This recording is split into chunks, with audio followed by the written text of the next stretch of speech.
Welcome to Creating Through the Year.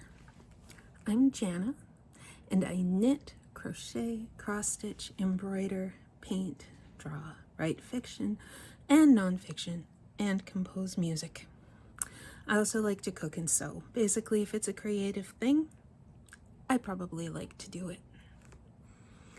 What I'm planning here is a monthly-ish video with footage of me doing various creative things and a voiceover or a video where I will explain the projects.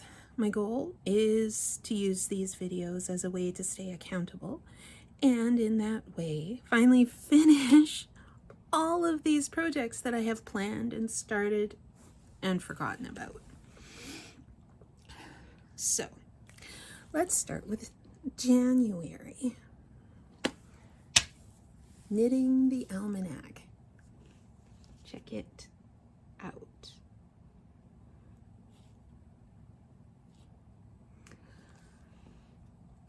Elizabeth Zimmerman is widely considered a great knitting guru, and I picked up some of her books when I took up knitting in 2009. One of those books was her Knitter's Almanac, which I just showed you, which takes the reader through a full year of knitting with one project or set of related projects each month. I've wanted to take on the challenge of knitting my way through the book for years, but never got around to it. 2025 is the year I'm finally going to do it. We'll see how I go. Elizabeth's writing is lovely and evocative. I'm not going to read you the whole book, but I'll try to give you a taste of her writing in each video. She tells stories, shares her opinions about many things related to knitting. The projects she outlines are described and explained, but there is a lot of leeway for you to make whatever adjustments you want or need to make. Therefore, it's not for a beginner, let me tell ya. January starts us off with a bang. We're knitting an Aran sweater. So that's lots of cables, man. Here's your taste of her writing for this video, the opening passage of the chapter. So here we go. January, an Aran sweater. Once upon a time, there was an old woman who loved to knit.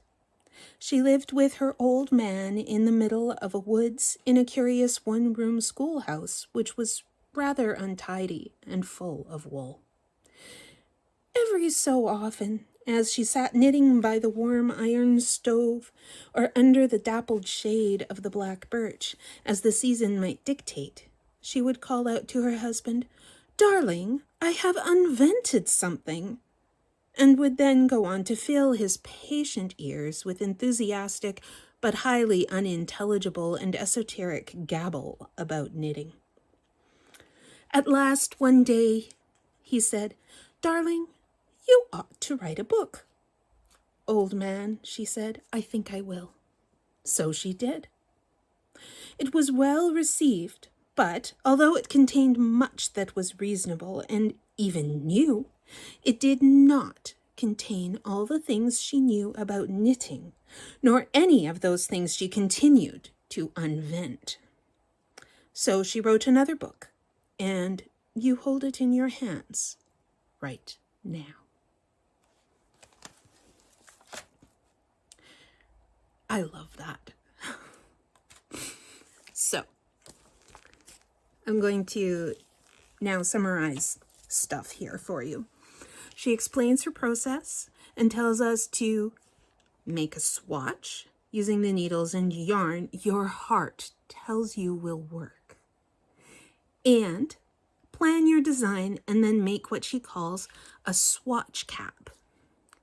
My yarn is, I've got a ball, an unworked ball somewhere around here. Well, anyway, when I said I have a lot of projects, I was really not joking. It's kind of ridiculous. But anyway. Oh, here we go. Okay. My yarn is Cascade 220, 100% Peruvian Highland wool. I have a swatch that I don't know where it is, that I knitted all those years ago, blocked and everything. It has about 6 stitches to 1 inch, about 9 rows to 1 inch. The needles I used are a US number 6, which are 4mm needles. And I cannot find my swatch, but it's there. If I find it, I'll show it to you in another video. Anyway, because I really was trying really hard to do exactly what she said with my own take. Anyway, so for my swatch cap and the back of the sweater, I decided to use, here it is, a cabled pattern from the book Viking Patterns for Knitting by Elspeth Lavold. It's a fascinating book. I highly recommend it. I haven't actually made anything out of it yet, but the projects are stunning. And the work that went into figuring out how to reproduce Viking carvings using yarn is amazing. So this pattern that I'm using that I used for the swatch cap, and then I'm using for the back of this sweater right here. Look at that. Isn't that brilliant? And there's the chart. Now, the sweater will also be using a couple of other designs from the Viking book, as well as a cable my husband asked me to create and use. We're calling it a sine wave cable, which you can see in the scarf I began to test the cabling way back when. So see, it's all in multiples of 3, and it's just a very basic, simple kind of a cable. 3 strands, multiples of 3, etc. Someday I will finish the scarf too. Anyway, back to the swatch cap. I have it here. There it is. I did a 2x2 rib for about 2 inches, and then I worked the Viking cable pattern for 1 full repeat. So it's 4 times to get all the way around the head, and I just did but I just did 1 repeat this way. It's a 32 stitch pattern, so I did 4 times 32 for my total number of stitches around, and then when I got to the end, I just continued the little twisties all the way up and decreased in a typical hat decrease kind of dealio, and finished it off at the top. So you see it comes up, and then they kind of meet here. The strands all meet in a point here, like that, so they're all connected to each other. And then I continued and finished it off, and it was done. It's a little bit long, but my husband loves this hat and has worn it pretty regularly since I finished it. Now, the Almanac, so this is Elizabeth Zimmerman now, says to cast on about half the stitches you'd need for the full sweater. Work your Aran pattern for 6 to 8 inches, then finish it somehow at the top. I love Elizabeth Zimmerman.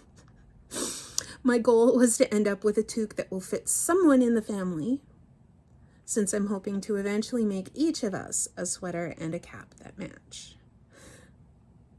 And as you saw, I was successful. The scarf is being knit on 4mm bamboo circulars, but started on, but I did the cap on 4.5mm. I started on metal DPNs and then switched over to my Knit Picks interchangeables once I started dropping stitches for the cap. And then I went back to the DPNs for the decreases because, yeah. And dropping stitches is a problem with DPNs, just so you know, if you're not used to using double pointed needles. So when I say DPN, this is what I mean. This is a double pointed knitting needle, a DPN.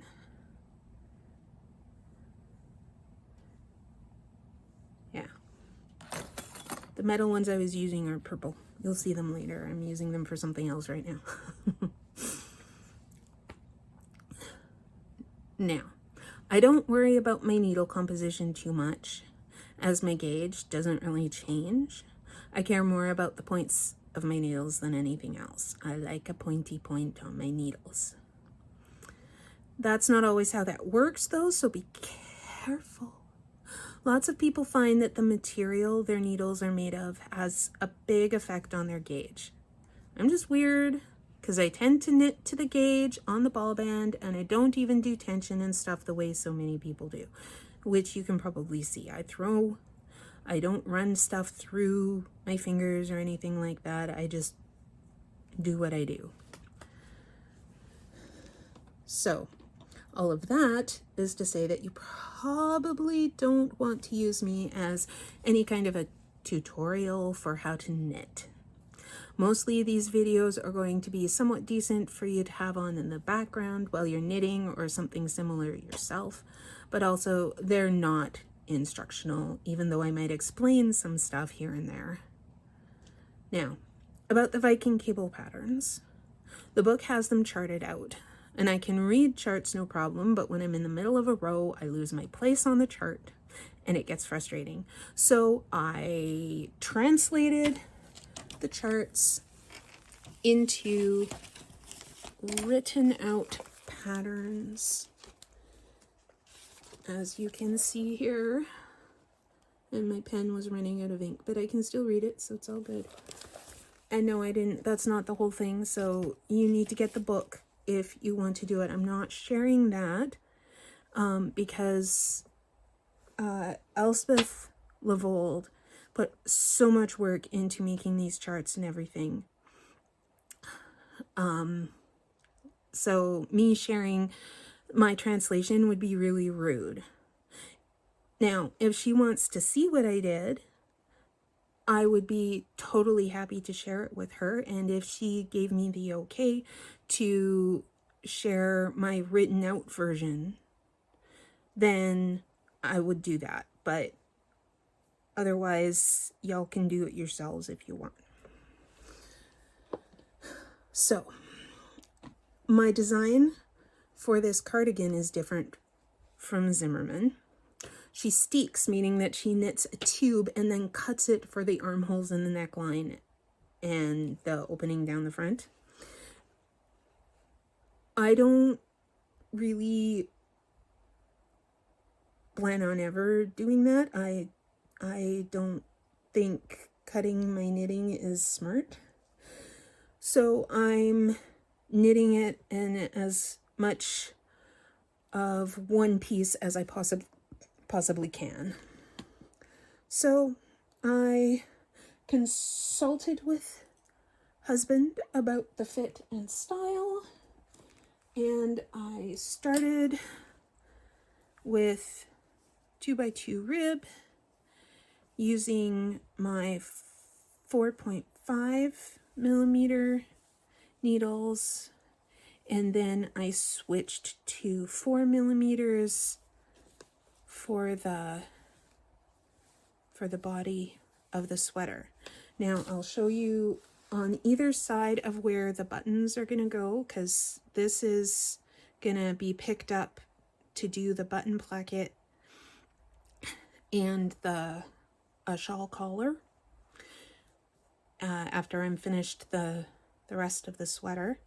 So this part here is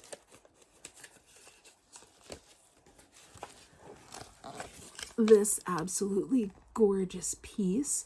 So it'll be on either side of the button placket. The button placket will go right down in between the twisties there. Isn't that beautiful? I love it so much. And then also on the sleeves, if I can figure out how to make it fit, I'm gonna let husband choose some runes to put on the sleeves. And my plan is for them to just go like that down here. So we'll see if that comes to fruition. Also, it is almost the middle of February and I only got this far so far. The pockets are double knitted. We'll talk about that in a bit with the February projects, but I actually had this done all the way to the pockets were done and everything, but I had been doing it all on the 4.5mm needles, and we tried putting it around husband's waist and it was a touch too big, and I decreased it a little bit and then realized that I had made some mistakes in my cabling and it was a disaster, so I frogged the whole thing and started over.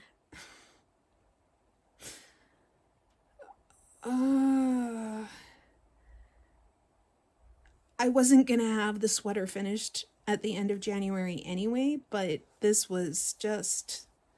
I got the ribbing done in 2 days though, which is faster than the first time, so that's something. Anyway, now before we move on with the almanac, I'll tell you the rest of my January stuff.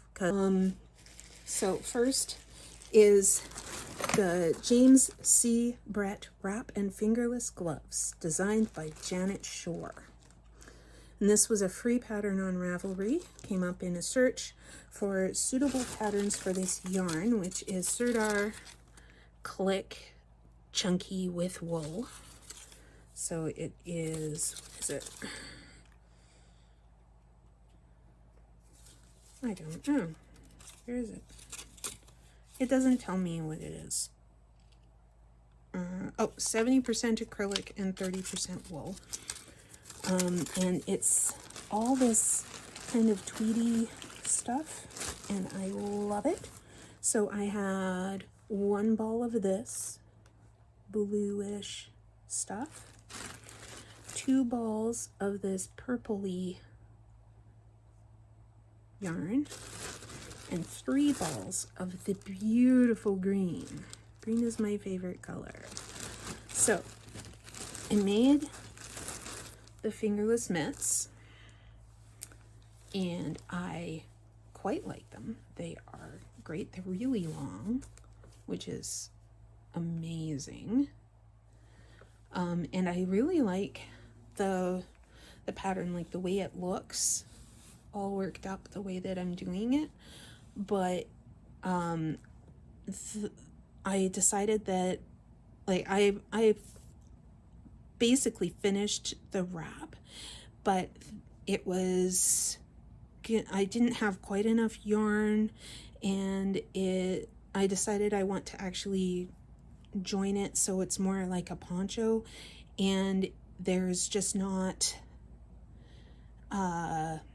it was too long for that to work, basically. So I figured out how long I actually need it and frogged it, and I have not yet finished casting on to start over on the wrap, but I have these gorgeous fingerless mitts, and like, they're so long. I love how far they come on my arms.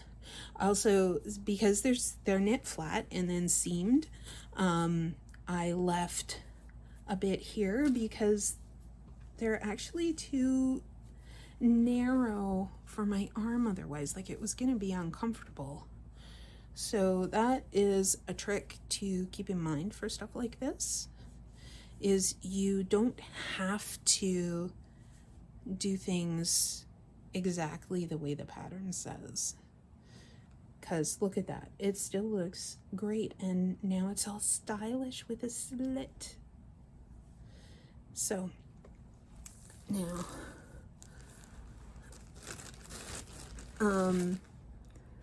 so let me tell you the story of this stuff, though. I found this all in a bag in a bin of projects I started and forgot about years ago. And I'd been making a shawl. It was garter stitch. It was my own design. It was triangles starting at the point and then getting bigger. But I did not like it. It was from 2012. I have my pattern here.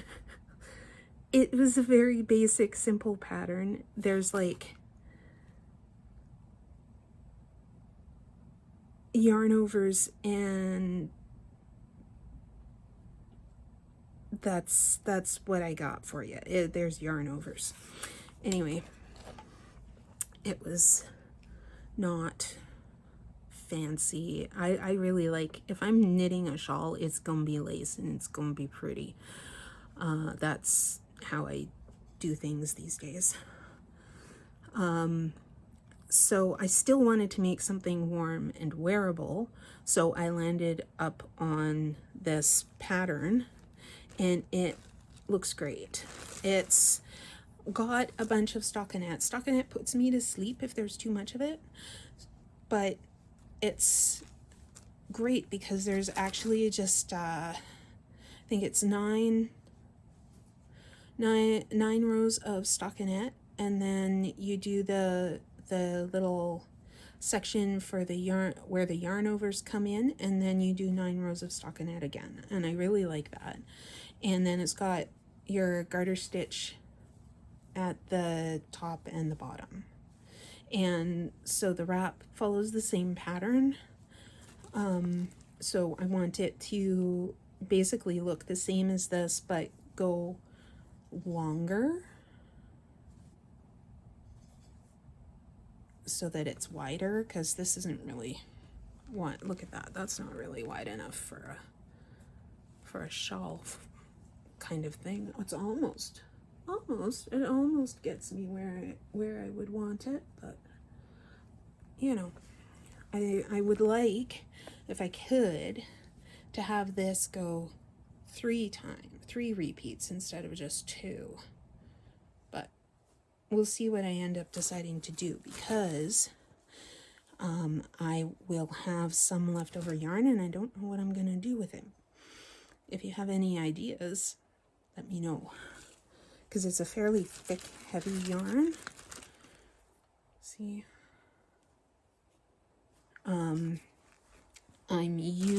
the needles I'm using are Chiagu 6.5 millimeter needles. I like these needles. These are good needles. See, nice and pointy, very smooth. Like they are good for going fast, which I appreciate if I'm doing a lot of stockinette or something. Okay.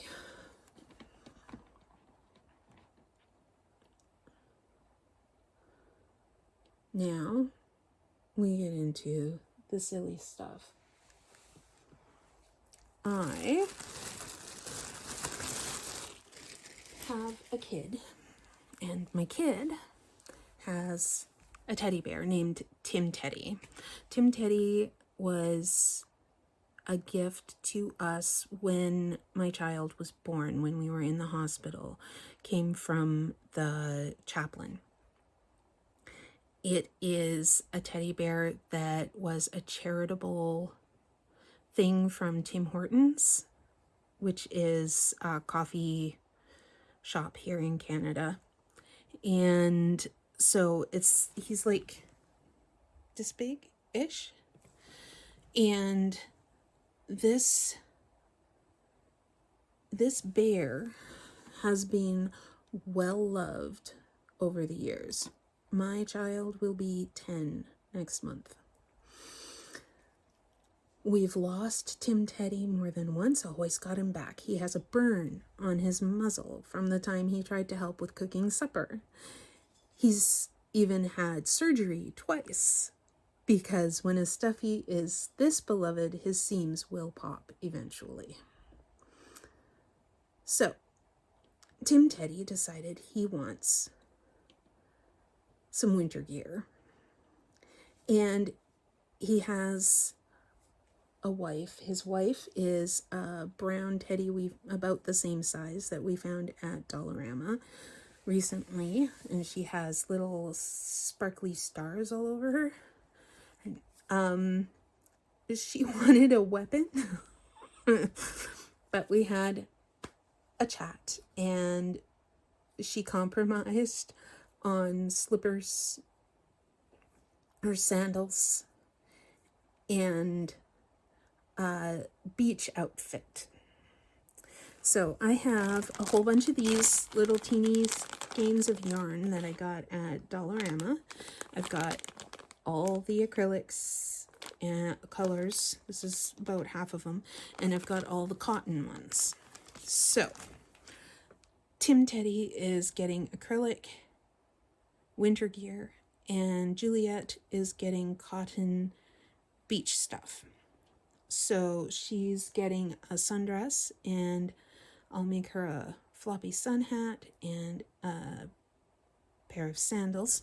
The sandals are going to be red, and the dress is shades of green, and the hat will probably be yellow, or maybe green and red with some white.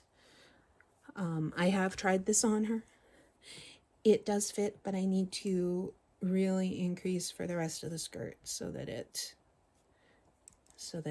flares out enough to actually look good on her. It does up in the back, just with this, like this. So see, there's little armholes, and it folds over at the top. I tried to do some shaping. I don't know what I'm doing. I'm just making it up as I go along. And so far, for Tim Teddy, I am working on a scarf. So I am double knitting the scarf, and it's going to be stripedy with this maroon and turquoise. I think it's gorgeous. These colors go so nicely together. I really like them. And after this,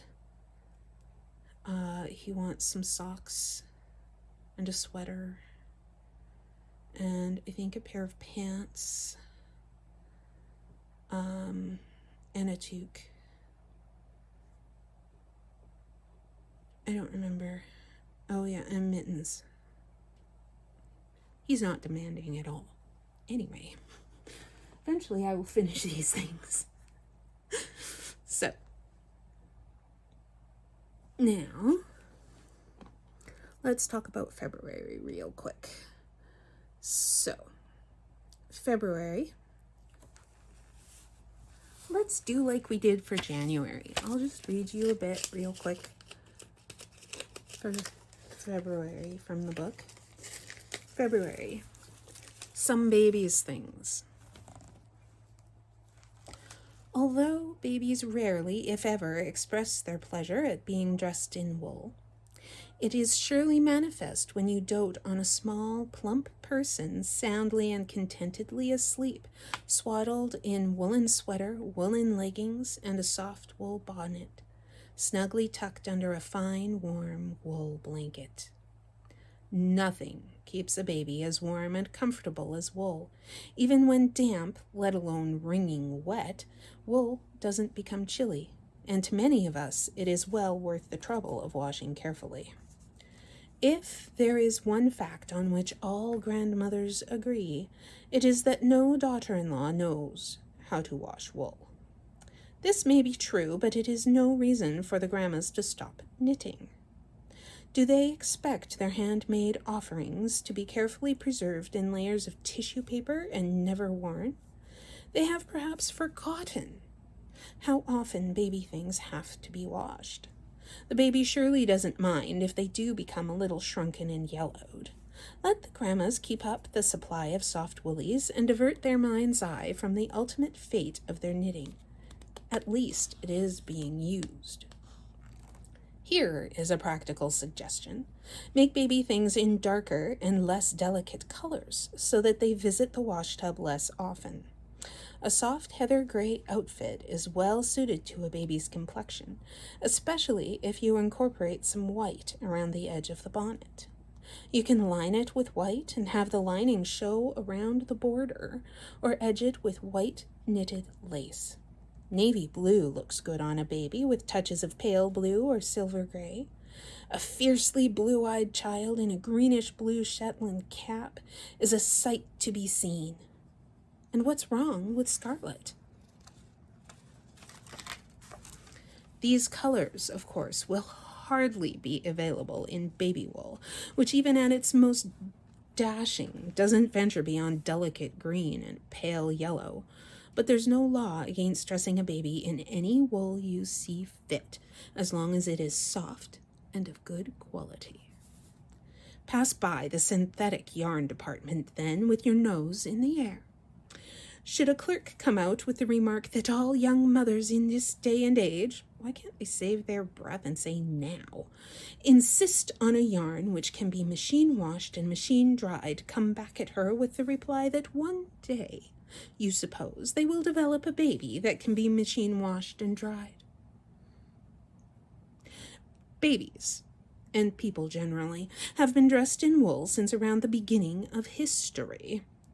Even as comparatively recently as my own youth, I can remember neither the word nor the phenomenon of wool allergy. And here is a point where I disagree wholeheartedly with Zimmerman, because allergies are real and they suck a lot.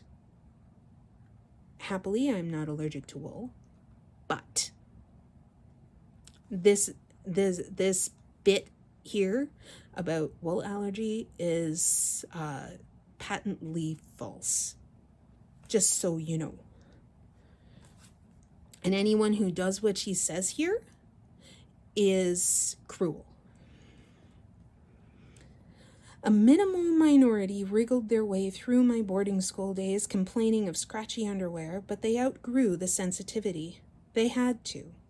I believe that the dressing of babies in the very softest wool automatically and naturally immunizes them against any allergy to it. If you start a child off with synthetics, you will have no one to thank but yourself if it has to pass its days in cheerless plastic yarn sweaters cut off from the warmth and comfort of wool. So yeah, we continue with more of this foolishness. If I were stuck with a child allergic to wool, I would become very sneaky. I would make it a sweater of orlan or whatever, into which I would knit one color pattern of wool. If this were received and worn without carping comment, I would increase the dose. Next sweater, 2 patterns. Next one, 3. After 20 sweaters, in theory at least, I would have a nice normal wool-wearing child. At least I would have tried. If caught at my fell deed, I could always say that the particular color I wanted was only available in wool. Don't ever do something like that. If somebody has an allergy, don't inflict it on them. What is wrong with you? For older children allergic to wool, I would make an absolutely stunning sweater, the sweater to end them all, but in wool. Having observed young people for a couple of generations and seen them go through all manner of fashion tortures without batting an eye, right down to the current exposure of bare blue shivering shanks in winter, I know that they can and will endure all manner of discomfort in order to wear what they want to wear. And while that may be true, Mrs. Zimmerman, it ain't gonna happen. Because if something is not comfortable, we will not wear it. Not now, and I certainly never would when I was a kid. So, my baby things. Well, let's see. So, suffice to say, I don't knit baby things out of 100% wool. I do have some Bernat baby yarns in my stash, just looking for a project. So that's what I'll be using for some of these items. But first, we make a pot holder. And here's mine. It's double knit with a garter stitch border. So you knit your garter stitch and then you double your stitches. You knit one, make one, knit one, make one. And then you continue your garter stitch, etc. And then at the end, you finish it off. And this is your swatch. See, this is the thing. One of the things I love about this is actually her swatches are functional, except for that very first one for that sweater, for the Aran sweater. But the swatch cap, that's functional. So, like, I love that. That's something I can get behind. So here's my pot holder, which I will use with my cast iron pots, because sometimes that's just what I need in my, I've got an end here. Anyway, that's, sometimes I need a way to hold my thing. And for this, I used some wool yarn that I had just sitting that had no purpose. I have it in this cream, and then I also have it in brown. So I figure I'll probably end up using it all together to make like a throw or something eventually, unless I find something for this bulky yarn in the Almanac. We'll find out what I end up using it all for. Anyway, it only took a couple of hours to make that thing. And I did it on February 1st. So now I'm using acrylic yarn for the blanket. And this is how far I've gotten so far. This is Bernat Little Tots. I have 4 skeins of this. So I'm not making a baby blanket out of 4 skeins of yarn. That is ridiculous. But let me look at this. I love this, the variation on this.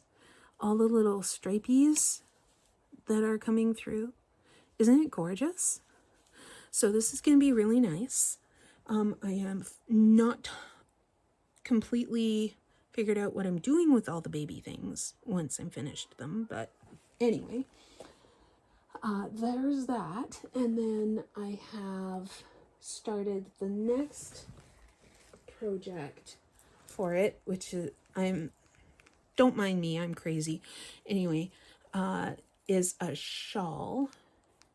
And I'm using this beautiful Sirdar Snuggly, which is 55% nylon and 45% acrylic. It's baby yarn that I got many, many moons ago to make a christening gown for my child.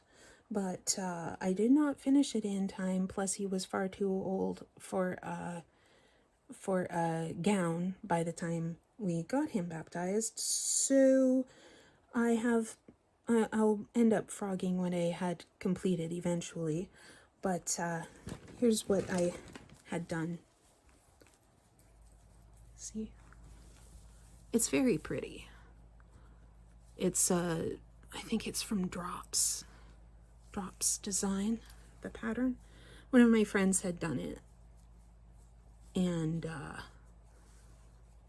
it's very pretty. Very, very lovely, but far too involved, and I just don't have the patience or the attention span, I guess. So the other baby things that we'll be making from all this baby yarn that I've pulled out here, after the shawl, there will be a cute little baby jacket, and then some leggings for a baby, and then a hood. So I'm not 100% sure exactly which yarn I'm going to use for what, but I'm kind of leaning towards using this for the hood, or maybe this for the jacket and just the rim of the hood, and then this for the bulk of the hood, because the hood is supposed to come around and then extend down over the baby's shoulders to keep their neck warm and stuff. So it's like a bonnet with a neck warmer attached. And then the shawl and the blanket, and then of course I've got all that blue yarn that I can use. I'll probably use that for the leggings, or the white, but more likely the blue for the leggings. So we'll see how that all pans out. And I guess hopefully things will be good. I'm not totally sure what I'm going to do with all these baby things when they are finished. I do not have anyone in my life who is currently birthing any babies in the near future, or even in the next few years. So I will probably end up donating these items along with my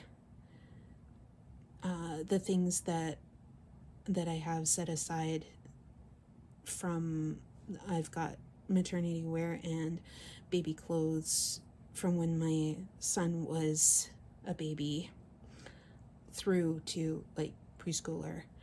I've got all that stuff and a bunch of my maternity wear and some other things that I want to donate to a women's shelter. So I'll probably just put the completed baby things in with that collection. So, because, I mean, what else am I going to do with it? And I'd rather it go somewhere that it's going to actually be used and appreciated. And since I'm using all acrylic yarn for everything, it can all be machine washed and dried, which is really helpful. Now, the bonusist, I don't think bonusist is a word. Anyway, here we go. The coolest thing about double knitting this baby blanket is when I get to the end, like at the top, if I cast off both sides separately and then do the garter stitch border at the end across just one part, then it's a sleep sack instead of just a blanket, and that could be really helpful for people who have babies that move around a lot. Sleep sacks saved me with my son, let me tell you. They also help keep new walkers from escaping things easily. So if they are attached, I don't know that I'll put straps on or anything though. We'll see. Anyway, that is everything I have here to show you, and I have read you the things. So I hope you enjoyed, and I hope you come back for more. If you would like updates more often than monthly, just let me know. I am happy to just film myself knitting and toss in a bit of a voiceover or some music, and then we can make stuff together. I have some artwork that I'm planning to do in the near future, so if you want me to film that, I can do a video of just artwork and, things like that. Just if there's something in particular you'd like to see me create, let me know and I will put it on my list of things to film. And that's that, I guess, for now. Interacting with the video is helpful. It shows me that I should keep going, keep doing what I'm doing. And that is what I have for you today. And I will talk to you again soon-ish. I hope. Maybe. I guess.